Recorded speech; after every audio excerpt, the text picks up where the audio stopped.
special report. Hello, this is Dan Harris from ABC News headquarters in New York. We're coming back on the air with an update on the school shooting in Santa Fe, Texas, which is outside of Houston. We've just had an update from Chief Walter Braun with the Santa Fe School Police. Here briefly is what he had to say.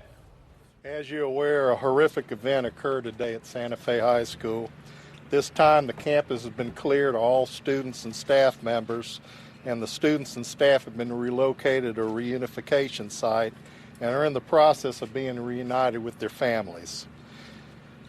We're at the operational stages now in the investigation. We know that there's been at least 6 transported, including one Santa Fe ISD police officer that has been shot. We have 1 suspect in custody and 1 person of interest detained. Anyone with information regarding this event is asked to contact our Santa Fe ISD Command Center at area code 409-927-3310. We can confirm multiple fatalities, believed to be fewer than 10 at this time. We will not release any other information until we have a confirmed number.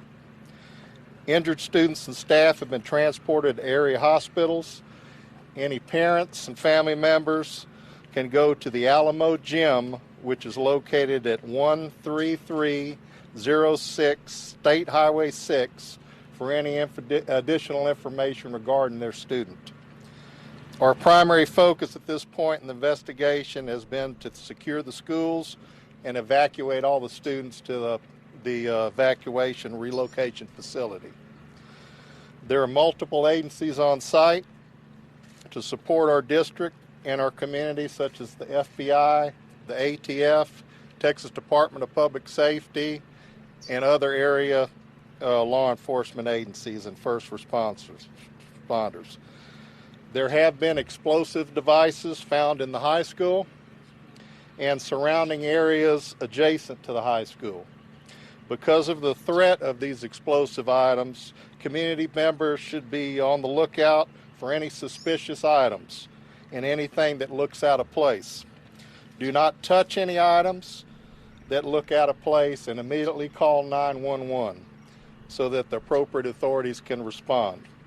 And our thoughts and prayers go out to our students, staff, and our community. Please pray for SFISD. And that was Chief Walter Braun with the Santa Fe, Texas School Police, briefing us on the school shooting at the high school in Santa Fe, Texas. This morning happened shortly before 8 o'clock local time, as he reported fewer than 10 people killed, and explosive devices have been found inside the school and in the surrounding area. The school at this point has been cleared, he said. Let's bring in ABC News consultant Brad Garrett, who's in our Washington, D.C. bureau. Brad, when you hear about these explosive devices found on the campus and the surrounding area, what does that say to you? At the very least, it says to me that there's a degree of premeditation here. Well, there's no question about it, Dan. Think about Columbine. Klebold and Harris, wearing trench coats, planted bombs in positions so as the kids fled, the explosives would go off. The goal for them was to kill virtually everyone in the school. Fortunately, that didn't work, and it appears today also did not work.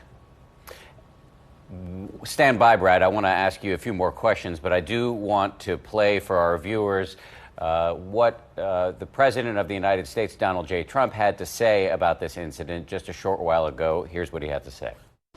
Unfortunately, I have to begin by expressing our sadness and heartbreak over the deadly shooting at Santa Fe High School in Texas just took place moments ago.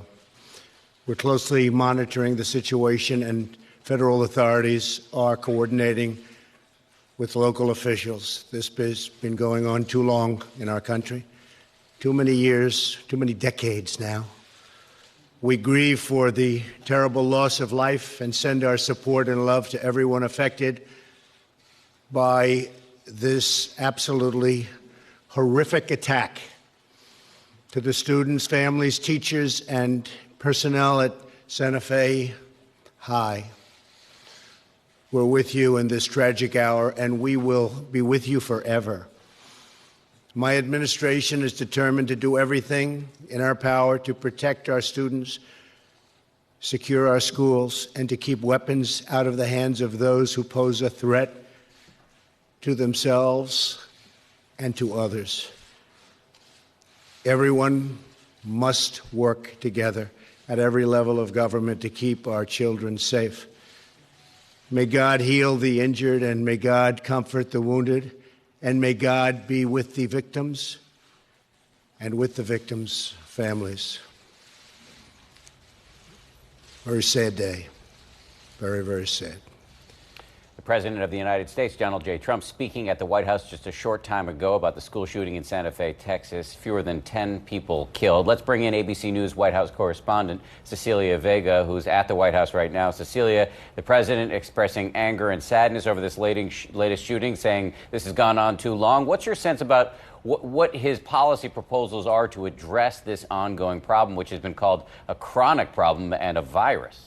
Well, Dan, here we are once again, by our count, at least the fifth time that President Trump has had to address the nation in the aftermath of a mass shooting since he took office. We know that in the wake of tragedies like Parkland, he has gone to the issue of school safety to address mass shootings, talking particularly about arming teachers. That has been his big push in recent weeks and months. And just 2 weeks ago, in fact, he was addressing the National Rifle Association at its annual convention, where he spoke in strong terms about strengthening, arming, if you will, teachers, highly qualified individuals, he would say, on high school and school campuses. But you heard the president there say that this is a sad day. We're told by administration officials here that this administration, the president in particular, has been in touch with Texas Governor Greg Abbott to offer his condolences. They are very closely monitoring that scene that we are watching unfold on our screens right there before us. Federal authorities are in close contact with authorities in Texas. We know that the ATF is on the scene. Vice President Pence has said that we are promising all federal resources as needed to Texas as this is coming in. But again, this is a president who says that he is determined to do everything in our power to protect students. And once again, he is here having to address the nation in the wake of a school shooting. Once again, here we are looking at these distressingly familiar images out of yet another school in America. ABC's White House correspondent Cecilia Vega, thank you. Let me get back to Brad Garrett, our ABC News consultant, who's in our Washington bureau. Brad, what's your sense about whether arming teachers would help in a situation like this? I think it's a bad idea. In fact, the teachers themselves, if you look collectively at studies, don't think they should be armed. Here's the reason, Dan. Trained police officers who know how to tactically move with a weapon while other weapons are being fired at them or near them. We make mistakes even with all that training. You're now going to ask a teacher, which is not their primary job to protect the school, to now take out a weapon, perhaps facing somebody with a long gun, an AR-15. It's not reasonable, and the idea that they're going to inadvertently shoot somebody else or shoot themselves, I think really has to be thought through, as many school districts have said we're not going to do it. This is such a complex and emotional issue, and I suspect after this latest shooting, we will see the issue engaged, the debate engaged yet again. ABC's Brad Garrett and Cecilia Vega, thank you both. Just to quickly recap here, there has been another school shooting in this country, this one in Santa Fe, Texas, outside of Houston. Upwards, fewer than 10 people killed. We're hearing possibly the number could be around 8. Explosive devices have been found, according to the local police, both on the campus and in the surrounding area. The school at this point has been cleared. We will continue to cover this story right here on ABC News throughout the day on abcnews.com and on ABC Radio. We'll be back on the air with another special report in a few hours later this afternoon when the governor of Texas and other officials bring us the latest updates. For now, I'm Dan Harris in New York. Thank you for watching. This has been a special report from ABC News.